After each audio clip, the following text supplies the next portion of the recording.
Kalau setengah pada setengah dia kata Pok Dogo yang kuat, Hanuma yang kuat, Bentara Kala yang kuat. Itu memang tidak kuat. Tapi dia dalam wayang kulit ni yang paling kuat Tok Dalang. Kalau Tok Dalang demam, wayang tak berjalan. Malay ni cuma ha pun. Ha pun tu apa? Cari saya. Kecik Melayu boleh. Ha pun tu cari saya. Kecik Melayu lah biar kita duduk Malaysia ni bukan duduk Thailand ni. Kecik Melayu atas naksu dah. Kau nak tanya ni mo? Nama ke apa ni? Kata dah nama Casup. Casup anak lelaki camuk. Boleh jadi sama kolera. Hari ni nak kaya bunyi. Sima kerja sama marah yang tidak persedan kala bunyi kabaran duk bala kan anak beranak. Berjalan pula dengan gaduh lagak menunduk lagi hadapan mah kerja sama sikit berjalan banyak lagi.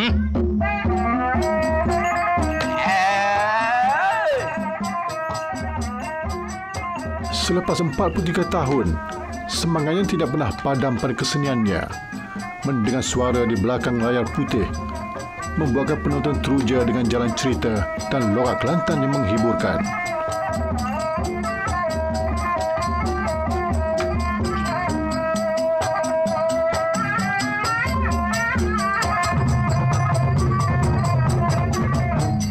Siapa sangka peranan watak peguda ini dimainkan oleh seorang lelaki warga emas yang dipanggil Tok Dalang. Hari ini, beliau adalah satu-satunya Tok Dalang berbangsa Cina yang setia mempertahankan seni Melayu. Beliau adalah merupakan salah seorang yang berjiwa, yang mengambil jiwa kemelayuan. Pada main dah kayu, siapa kau kopi je palu. Dulu dia main macam ada tin biskut apa kan, itu yang dia pukul. Dia seorang yang unik lah bagi saya. Kerana dia dari Cina, dengan dia boleh main kebudayaan Melayu, aku rasa dia bangga lah.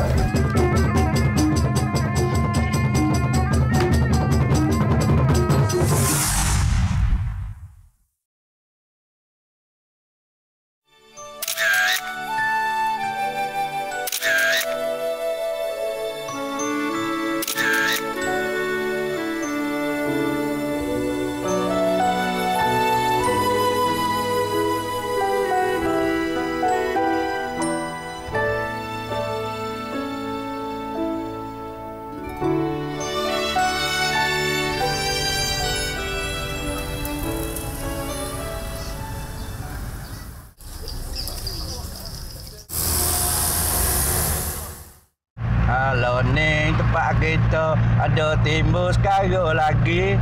Orang muda-muda kebanyak kita sing ngaji. Duk saing jatuh tino. Lepak kedai kopi tak lipat pakai minum ubat batuk campur Pepsi. Tempat yang kita nak pergi ni dia panggil Kampung Kebakan. Daerah Tumpat. Saya selalu pergi tempat kat sana lah. Kalau ada macam patung-patung yang mana rosak, kasih dia repair lah.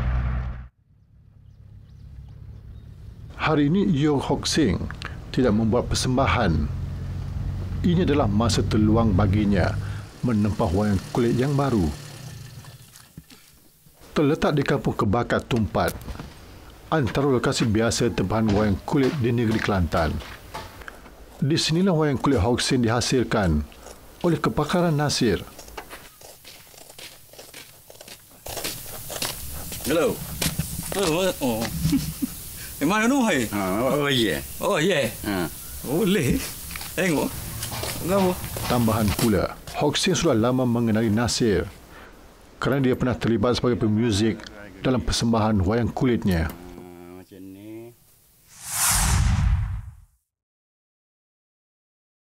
Jadi tak ada daripada Tok Dalang lain yang boleh buat suara-suara banyak watak. Lebih dari segi memain watak, pelari watak, melari ke watak tu. Lagi dia nampak hidup lah. Bagi saya memang Pak Cu ni lebih kreatif lah. Tempahan bukan sahaja diterima daripada Hock Seng, tetapi turut mendapat tempahan daripada tok dalang lain sekitar Kelantan. Selain tempahan bagi dijadikan produk budaya. Hok kecil biasa kita buat kulit kambing. Kalau hok besar ni kena kulit lembu lah. Sebab dia hok main ni kena kulit lembu pasal dia dah lama lah. Kita mai nak buat dia. Mula pula.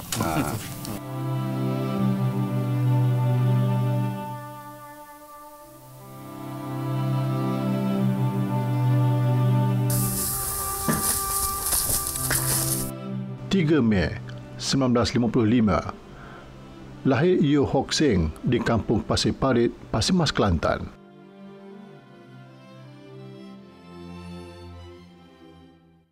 Dibesarkan dalam masyarakat Melayu, Hock Seng bukan sahaja mendapat pendidikan awal di Sekolah Kebangsaan Becah Kelubi, malah secara tidak langsung berminat dengan seni budaya Melayu.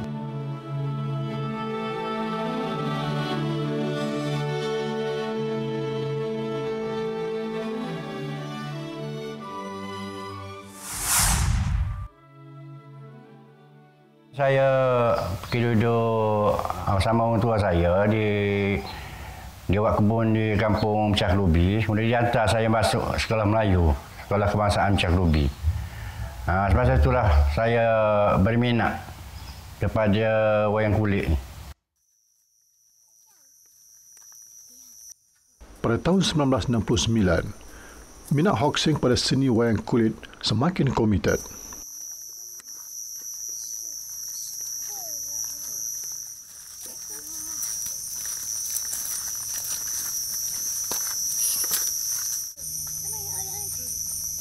Daripada pemerhatian beliau, seni Melayu mempunyai daya tarikan tersendiri selain nilai estetika sejarah yang berharga dalam masyarakat Melayu.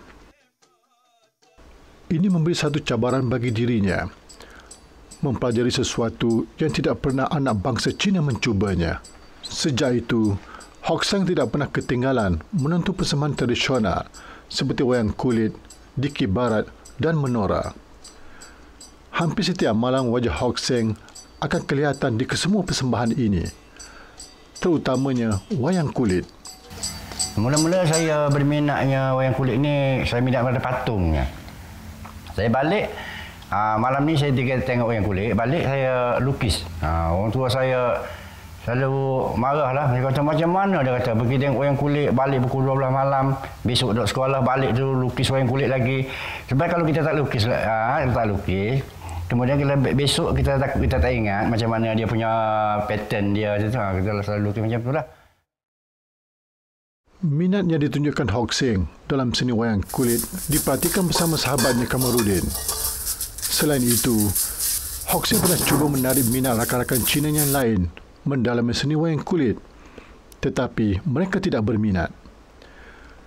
Keengganan itu tidak mematahkan semangatnya dan beliau mula menghasilkan sendiri patung-patung wayang kulit daripada daun pokok sehingga leka tidak pergi ke sekolah.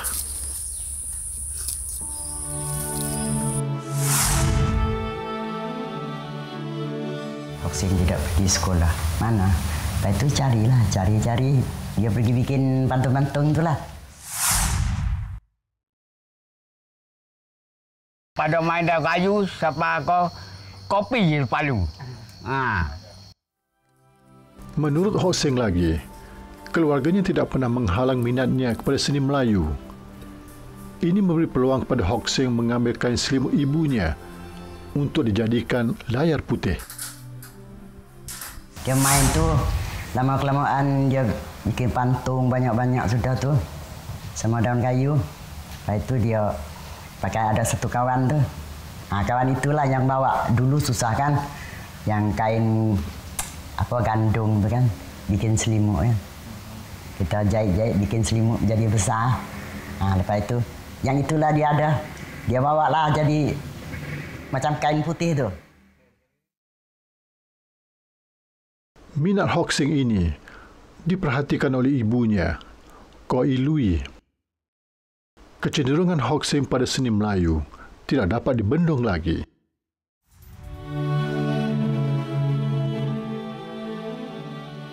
Wayang kulit adalah seni persembahan teater paling awal di negara Asia Tenggara. Teori kedatangan wayang kulit di Malaysia telah wujud sejak 3 dekad lalu. Berdasarkan catatan sejarah, seni ini pernah dipersembahkan di pekarangan Istana Raja Melayu yang pertama memerintah Kelantan. Bagi orang Kelantan, mereka menyebut woye atau woye. Sehingga kini wayang kulit bersifat universal dan relevan ditonton oleh semua lapisan masyarakat sebagai medium hiburan rakyat.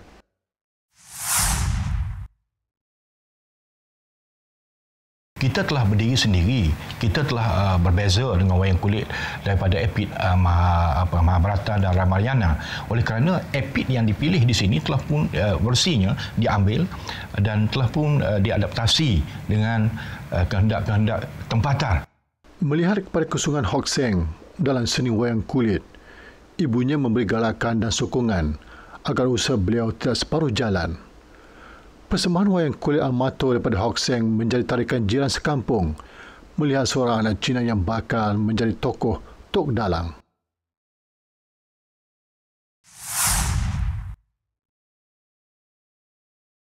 Nak masuk waktu malam pukul 7, pukul 8 tu, jemunya kita main alat muzik kita macam kita dia panggil petabuh kan. Dong-deng semua keluar lah. Yang kecil besar ada, yang tua pun ada.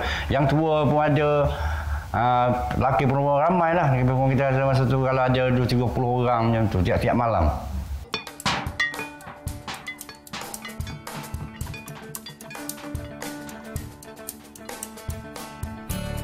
Ibu Hock Seng seorang peminat seni Melayu, terutamanya persembahan tradisional Kelantan. Dia merasa bangga apabila seorang anaknya berbakat dalam seni wayang kulit dan tidak teragak-agak memberi RM5,000 sebagai modal membeli alat muzik dan kelengkapan lain untuk membuat latihan dan persembahan. Bayangkan nilai RM5,000 itu amat besar pada tahun 1969. Orang tua saya pun dia secara betulan dia berminat juga dalam wayang kulit ni. Mana dia beri peluang lah. Dia kata awak pergi tengok wayang kulit bukan sekat tengok saja, awak cuba belajar macam mana. Sekurang-kurangnya boleh main muzik ke ataupun awak boleh main Tok Dalang ke. Pada tahun 1978, Hock Seng mula serius menuntut ilmu menjadi Tok Dalang daripada tokoh-tokoh wayang kulit tersohor ketika itu. Nama seperti Daulah Baju Merah antara adik guru beliau dalam mendalami selebelum sebagai Tok Dalang yang berjaya. Mula-mula tu dia kata saya nak tengok awak main dulu. Macam mana, ada gaya ke, ada tokoh boleh main wayang kulit ke. Kemudian saya ikut dia lah, ikut dia dalam 5-6 bulan macam tu lah. Dia bimbing saya, dia ajar saya tunjuk ajaran masa dia bermain tu lah. Sebagai legenda Tok Dalang di Kelantan, Daulah Baju Merah atau nama sebenarnya Abdullah Ibrahim pernah memuji ada seorang anak didiknya berbangsa Cina.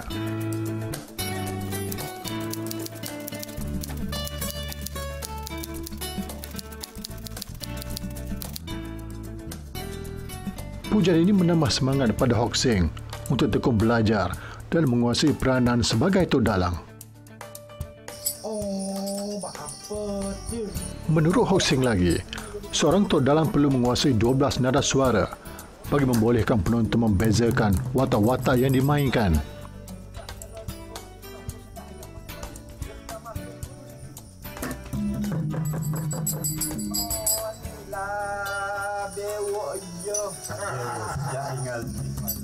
Sebab dia patung dia ni, kita tengok ada patung. Kalau yang tua biar dia bunyi suara tua. Kalau muda punya suara muda, kalau macam perempuan dia macam jin, macam ratu, macam dewa, dia semua dia suara lain, nada dia. Kita kena belajar dulu. Itulah saya kata saya pergi belajar dengan apa ni arwah Daulah Baju Merah. Itu yang saya belajar suara saja lebih kurang dalam setahun. Akhirnya penguasaan 12 nada suara yang dipelajari Hock Seng membolehkan beliau mengetuai kumpulan seni campuran sebagai Tok Dalang pada tahun 1983.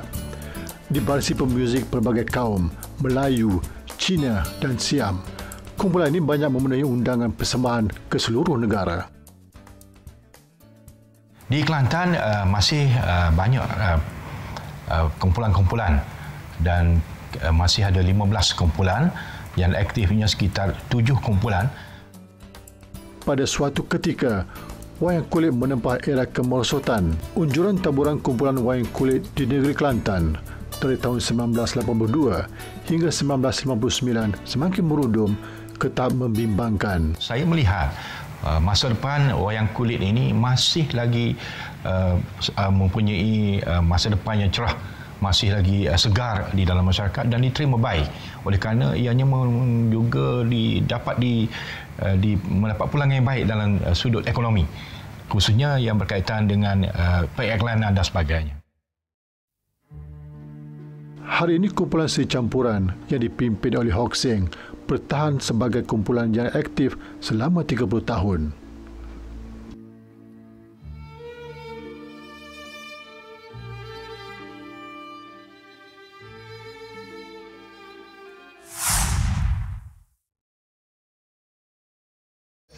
Pasal kita daripada dulu lagi asing, dengan asing.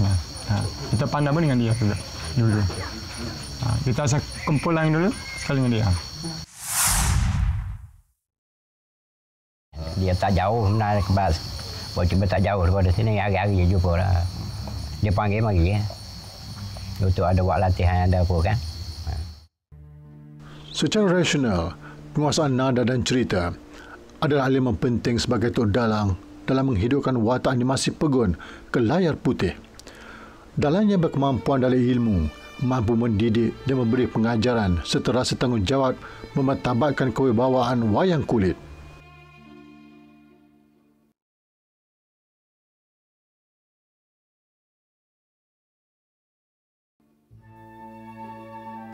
Menurut Ismail Yusof, sejarah Tok Dalang di Kelantan turut memecah tradisi dan terbukti kaum lain juga ada berminat dengan seni Melayu ini. Beliau adalah seorang yang terkemuka dan mempunyai adik guru, sebagai adik guru yang baik untuk dirujuk sebagai pakar dalam bidang perdalangan wayang kulit. Ingat tu mau 3 bulan sampai bila pun patik tak nak cari adik patik hilang ke hanya 7 tanda 5 ikut kerana hati jadi layu hari ini. Pada tahun 1991 sehingga 1994, timbul kegelisahan di kalangan pegiat seni di Kelantan. Apabila wayang kulit tidak lagi dibenarkan bermain, seni ini mula suram dan sepi.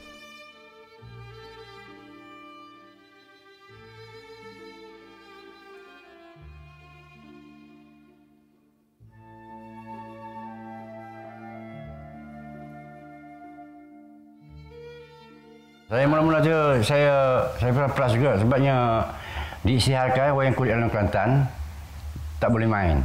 Pada saya ini peras lah sebabnya benda yang kita minat dan lagi penonton pun dia selalu datang sama saya. Dia kata macam mana kita wayang kulit lama tak main, saya nak tengok wayang kulit macam ni, kata tak boleh main. Ini oleh kerana apa yang diperkenalkan oleh pihak kerajaan negeri melalui enakmen nombor 88 yang menyatakan seni-seni ini adalah harus menepati kepada ciri-ciri kehendak pemerintah yang sedia ada di negeri Kelantan kita ini. Dulu dia main-main, sudah satu kali dia main, dia berhenti, sudah satu kali dia habis, dia jual pantung-pantung apa dia. Dia tidak main lah, yang tiada yang itu, yang kaki tangan dia kan. Bagi Hock Seng, semangatnya dalam seni wayang kulit tidak pernah padam. Larangan membuat persembahan wayang kulit secara terbuka tidak menghalanginya meneruskan kerjaya bermain wayang kulit di tempat tertutup. Kadang-kadang ada orang lain nak main, dia tidak luluskan permit. Permit dia tak lulus lah. Macam saya ni diluluskan. Dia kata dia boleh main sebab dia agama lain dan pula dia main pula tempat-tempat yang tertutup. Dia kita main dalam tempat kuih Siam, Cina, macam tu. Pak kendur dia kahwin pun orang Cina, orang Siam, macam tu boleh main. Sebabnya dia tidak bercanggahkan agama.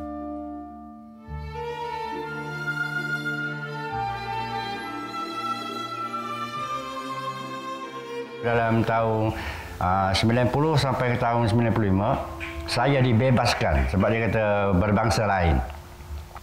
kita mengadakan satu transformasi untuk mengadakan kepada perkara-perkara yang lebih terserlah tentang nilai-nilai murni, nilai-nilai baik yang hendak diterapkan, hendak diketengahkan kepada masyarakat. Kelonggaran yang diberikan memberi ruang bernafas pada seni wayang kulit. Bagi memenuhi aliran zaman, cerita yang dipaparkan adalah olahan semula daripada adaptasi epik lama agar penonton faham dan terhibur. Kita banyak cerita. Kita main sekurang-kurangnya kita ada dalam 12 cerita ke. Mana kita boleh tengoklah keadaan penonton. Dia nak cerita lama, dia cerita baru, dia cerita moden. Macam tu. Sejak itu Hawksing tidak lagi menoleh ke belakang. Kejayaan demi kejayaan dicapai bersama kumpulan seni campuran mengadakan persembahan wayang kulit. Selain daripada restu seorang ibu, kesungguhan beliau mempertahankan kesenian Melayu sejak berusia 12 tahun mula mendapat perhatian dalam dan luar negara. Namun, jauh di sudut hati beliau, persoalan yang sukar dijawab.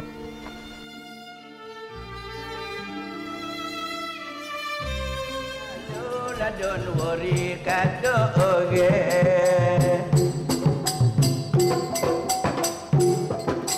No jamo dagu dia apa lagi. Kawe rasa malunya tengok di kawe oge. Dapat no acu kalu-kalu nak makan upe. Sebab amo tahu dalam lubuk ni ada ikan. Sebab amo tahu dalam lubuk ni ada ikan. Nasi yang hidung dia tak bui. Ku nak cuek dagu dia tak bui. Tak salah duk malu adik, tak salah duk sayang. Tak salah duk malu lah, don't worry kata oge.